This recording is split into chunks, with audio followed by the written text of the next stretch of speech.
Thomas and I, we both do brain injury cases, and we do a lot of brain injury cases. You talked first about a psychiatrist.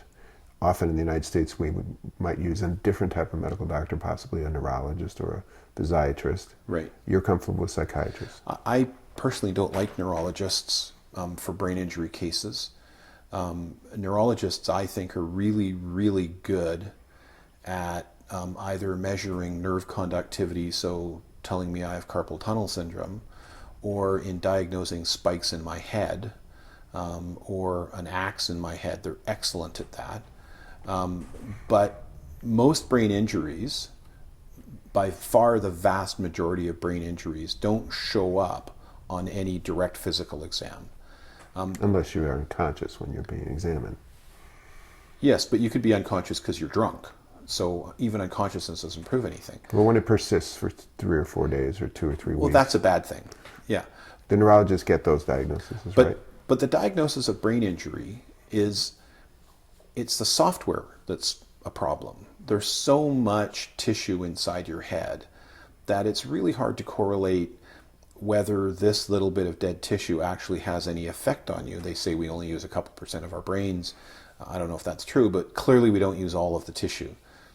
And so a psychiatrist is better able to determine if a person has a brain injury. If you actually want to know if a person has a brain injury, other than the most massive traumatic injuries, you have to take their brain out of their head and examine it with a microscope. I've never had a client that's willing to do that.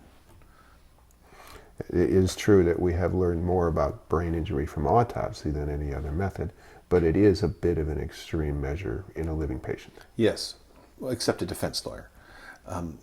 So I'll have a psychiatrist. I do typically have a physiatrist. There's often functional capacity issues that they can address and pain issues, which physiatrists are great with usually. But one of the reasons I focus on function is if you think about when you meet a person for the first time, the first question is typically identity. Who are you? And the second question most commonly is, what do you do?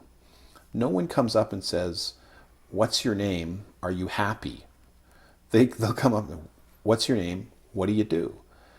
And people with brain injuries have difficulty with function. If we can restore function, they restore their lives. They get, some sense of happiness back if that was lost. They become more self-sufficient. The person could be perfectly well physically, and if their brain doesn't work, they don't work.